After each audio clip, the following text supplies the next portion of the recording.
Hey guys, my name is Casey Star, representing Esport Africa News and Life in Uganda. I am with one of a female player, a female esport organizer, a founder. She's all of that, including a girlfriend. Yeah. So today we want to talk about females in the esport ecosystem in the gaming industry. But before we dive into that, let's allow her to introduce herself and give us a little bit into her story. So, Faith, you have the floor. Hi everyone, I'm Faith Dorothy. I'm from Uganda. I am a gamer, a passionate gamer. I'm the founder of Gamergirls Uganda, which is a community of gamer girls, just like the name. Software engineer and a new scholar of animation. So pray for me, pray for a girl. And recently, I think I can add this on my CV, one of the organizers and host partners of the Swahili Esports Champions 2026. It happened in Kampala just last weekend. What inspired you to create Gamergirls in Uganda? Everyone that is in the gaming industry knows that the community is a very toxic community, no matter what game you're playing. But you can imagine how much more toxic it is for female gamers. So that is why one of the reasons why you find there are fewer female gamers in comparison to the men. I started gaming at 5 years old, but I only got into actively gaming and getting into gaming communities much later, when I was 28 or so. I don't remember. I was cyberbullied. I didn't have the best time in these gaming communities at the start. Yes, I had some friends, some male friends, who we kind of created our own small community so that it would be safer, it would be more comfortable, but it was never really the same. You cannot share everything with the boys, right? And there are some things they might not understand because they don't have that perspective of being a female, right? So it always felt lonely and you couldn't explain it to anyone else. And for me, I was born as the only girl. I'm the only girl among 5 kids and the last born. Wow. So I'm used to being around men. And every time I tried to hang around females, we just didn't gel very well because their interests and mine are total opposites. They're very parallel. It doesn't mean that I don't have female friends, right? But even if I try to talk to them about the experience of being a female gamer, they would never get it because that's not their world. That's not their context at all. The first Swahili Esports edition happened in 2023 in Kenya, and I represented Uganda. Now, in typical esports champion style, there is 8 countries competing. I had a roommate, she's from Benin, Naomi, hi. This is how we were communicating the whole time. The translator, the two-sided translator, where you type and then give the other one, or you voice it out, it speaks, and then she does the same. That's how we were communicating. To actually be able to share with people that understand what you're going or have been through sort of the same scenario. And it was just a 1 week thing. So it meant that after that it was over for me. I was going to go back to reality, go back home to the reality of just being alone.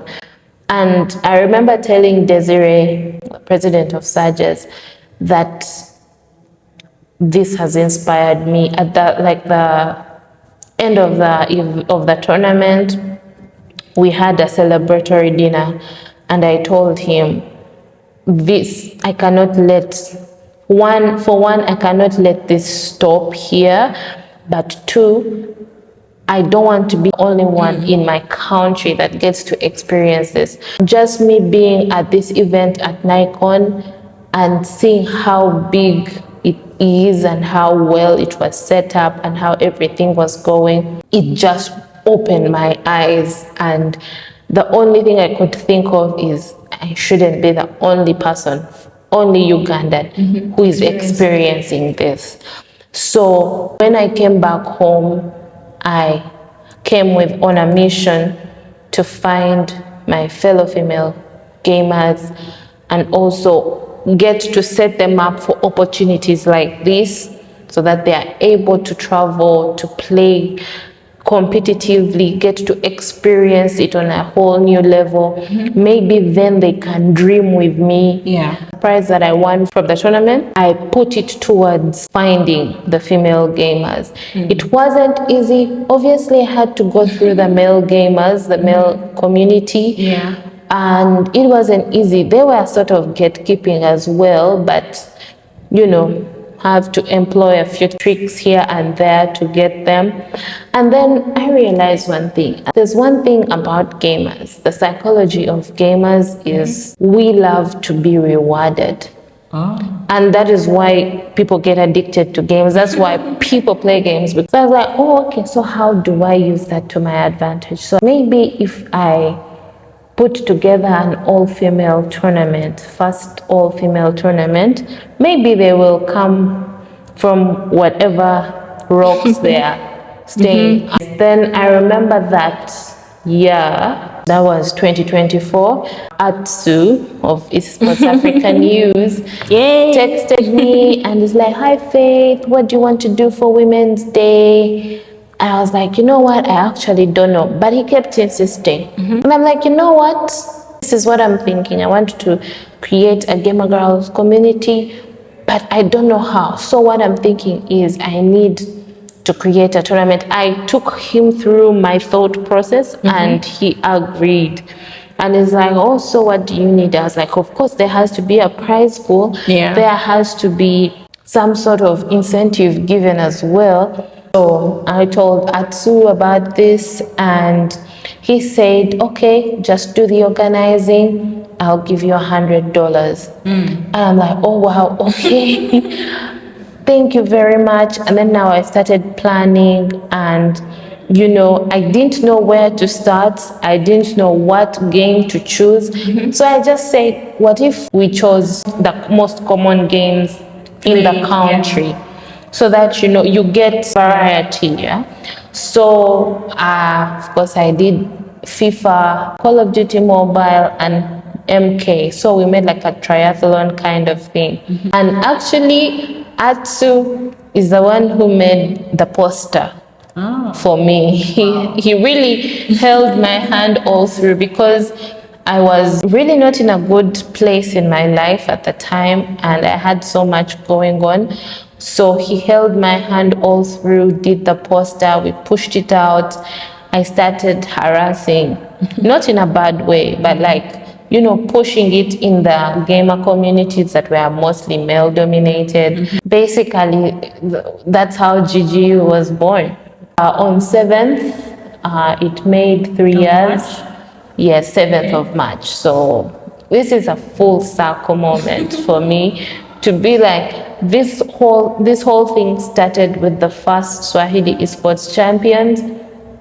And then 3 years later, I'm hosting the 2026 edition. I'll be honest, it is hard keeping people together in a community. You know what, community managers, you're unsung heroes, and I salute you. I tip my hat to you because it is very hard. And it's even harder because GGU is 90% students. So you will have something going, everything is okay, and then they have exams. And then they go on holiday. And I don't know if their parents... And you know what? You cannot blame them because at the end of the day, they have to concentrate on school. Yes, absolutely. Because especially now, let's be honest, we are at a time where, especially in Africa, esports hasn't gotten to a point where we can confidently say that it's a career path option. It is, but it's not yet a reality for Africa, unless you're being a content creator. But for me, my goal for this event was to, one, show my countrymen and women that gaming is big and can be big. You know, at the event, some people were coming to me and telling me, do you know what? There's a lady who brought her kids. She always brings her kids to this event to play video games, but she didn't know that you can play video games competitively and win money. Even the guest of honor ambassador of France to Uganda, she herself admitted that she has her sons, they play video games every single day, but she had no clue that, it's interesting that you can earn. I mean, the Madagascar, she won and she took $1,000 home. Sure. You know, for some people that is not life-changing money, but for some people that might be life-changing money, depending on where you're coming from. I cannot blame Ugandans for not seeing my vision or dreaming with me if I haven't shown them what I have seen or what I know. And also it helps, you know, demystify the assumption of esports being betting, being gambling. For example, the mayor, because we had the new Lord Mayor-elect, he opened the event and he didn't know the difference between esports and betting. And he kept on insisting, and I invited him to play the game of Tekken with me so that he can have an experience with it. And he is a retired boxer.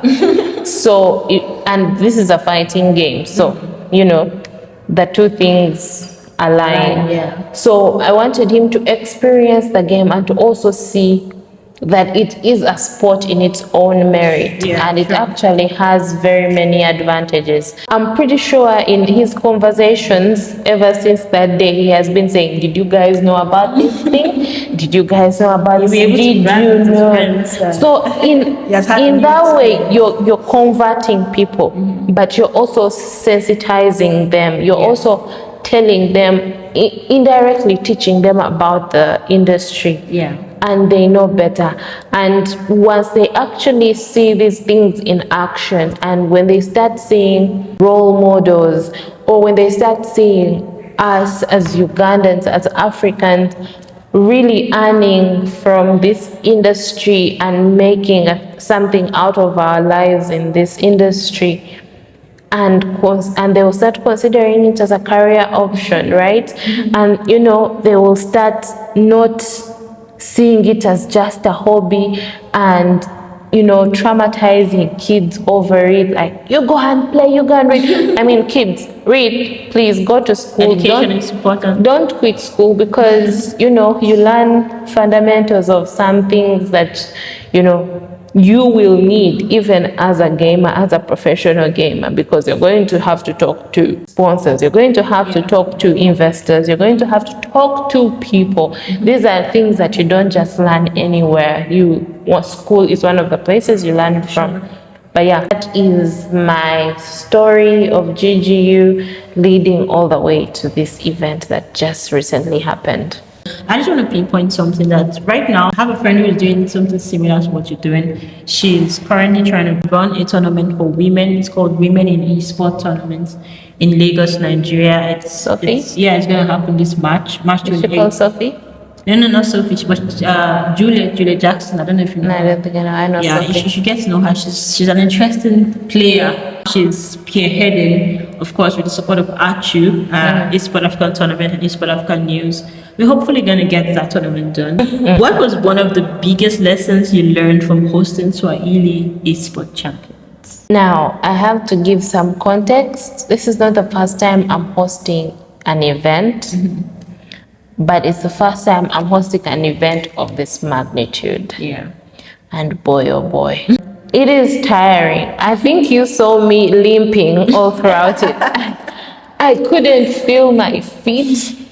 Event planners, I tip my hat to you, because it was a good experience, to be honest. However tiring, it was worth it. Actually, after the award ceremony, when the event was done, I broke down and cried because all the emotions hit me at once. Wow. It was just like relief. I think the whole time the event was going on, I still didn't believe it was happening until it actually came to an end. So it was worth it. You get to meet people, you get to meet new people, you get to interact with people. So it got me out of my shell because I had been hiding from people for a few months. I forgot to mention the other lessons that I learned were community is important.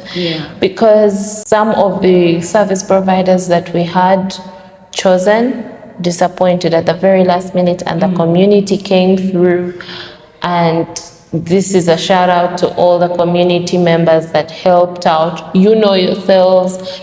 So thank you very much for coming through, and may God bless you, and may you get more wins. The third lesson is keeping everyone happy, all stakeholders happy. I have always been an honest person, doesn't care what goes on, how you feel, but I'll tell you the truth and what I am thinking and what is going on, whether it hurts you or not.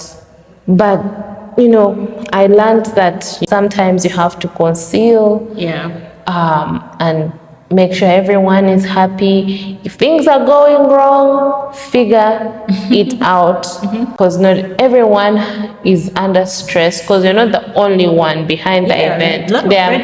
Yes, there are many stakeholders behind the scenes, and some of them have actually invested real money and time, so they don't want to hear the things that are going wrong. They want to hear solutions.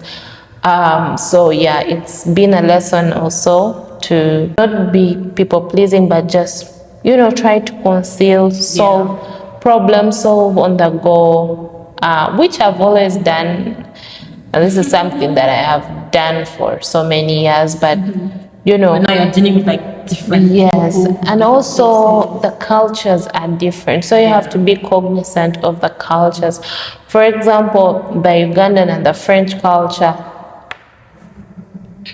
So protect the other people from your culture, should I say, because there are some things that went over me and shocked them, were cultural shocks to them, and then I had to give answers. And even I, by the way, to be fair, as a Ugandan, some of these things were new to me. So to any person planning to host an international event, my advice would be, please be cognizant of the cultures that you are dealing with. There's this one. Actually, one of the partners, Lorian, shout out Lorian of DigiArt Fest and Strike Metaverse Studio. He told me this on day one. He said, it is okay to rest. Take 5 minutes, sit. Otherwise, you will collapse. I didn't listen, but you know what? I know that now. So thank you, Lorian, for that tip. I wouldn't have had swollen feet and legs after the event if I had listened. I wouldn't have had a bad back if I had listened. But, well, it is what it is. So take a rest. You're human. You need rest. And just know, without you, the event can go on. Of course. Actually, Lorian told me that he has someone in his organization was specifically instructed to remind him every few minutes. You need to rest. You need to rest. Eat, because sometimes you also forget. You forget to eat. Okay, my mom, where she raised us was self-last. That is something she says and said a lot. Self-last. So that means if you're doing something for everyone, do it for yourself last. Yes. Last. And I tried to do that during this event and make sure everyone has eaten. Hey, I felt the word moving like this.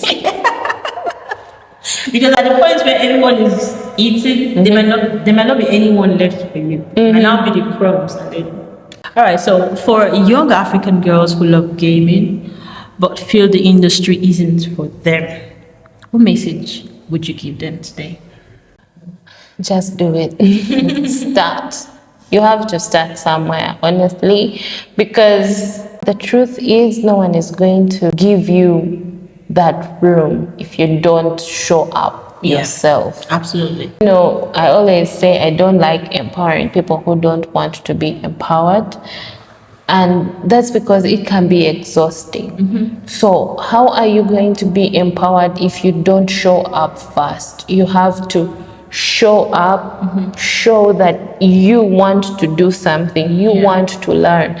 And there will be people, mentors who can help you. I can say that for Ugandan aspiring female gamers, no matter what age you are, if you are fascinated and curious about gaming, just reach out to me, to Gamergirls. We are on X as Gamergirls256 and Instagram as well. We have a WhatsApp community as well. So obviously you'd have to get my number first to be added. But yeah, just reach out and I will guide you. And not just guide you into gaming, but also exploring the careers that exist in the industry, and you know, introduce you to the right people, help you boost your confidence. Because for me, I believe that it's not sustainable, should I say, to keep the female gamers in their own bubble. I want the community to be a stepping stone for growth. Yes, you come in, you learn how to game, you learn a skill. Then you go out there in the world, you play against male gamers. You know, because even in international tournaments, there are open tournaments, there are mixed tournaments. So this is just a platform to give you the skill, to give you the confidence to actually go out there and face the world, in the gaming sense. But also I think there are some practices you can learn that can help you deal with real life. Because for me, one thing that I learned from gaming is you see how you're playing a game and your character dies, but then can respawn or come back to life and then continue playing. Now, how I interpret that in real life is when you fall, you get up. And you keep going.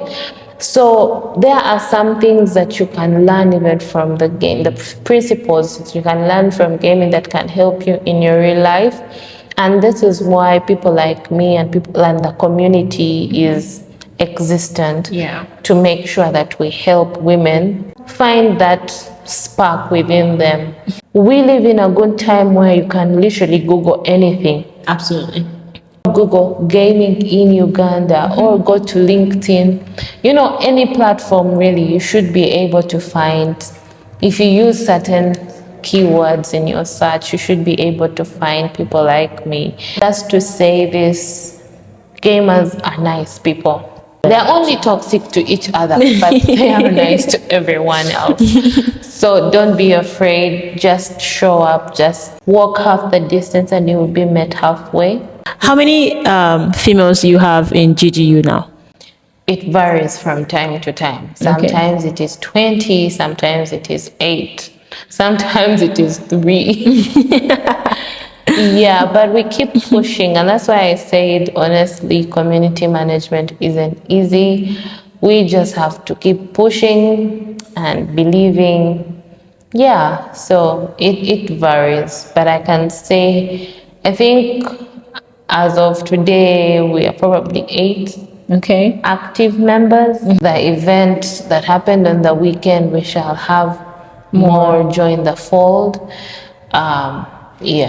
Do you guys plan to do more tournaments? Do you plan to go for more international tournaments? I think one of the biggest tournaments across the world is Esports World Cup. So do you plan to have, maybe one of GGU's player play in EWC? It would be amazing. I would love it. Honestly, at this point, I would dream of any Uganda being represented. Doesn't matter, male or female. it would be amazing. Yeah. Thank you. Thank you so much for your time again. Thank you for doing what you're doing. Please keep going. Once again, guys, it's your girl Faith. She's an advocate for female gamers. Just be in a safe space where nothing triggers them and nothing hurts them. They're just amongst their same gender, just doing what they know how to do best. So yeah, follow her across all platforms and follow us, Esport African News, because we are here to entertain you, we're here to educate you, and we're here to empower you. You can hear from Faith's story. I mean, it's one of the things that we do for Africans by Africans.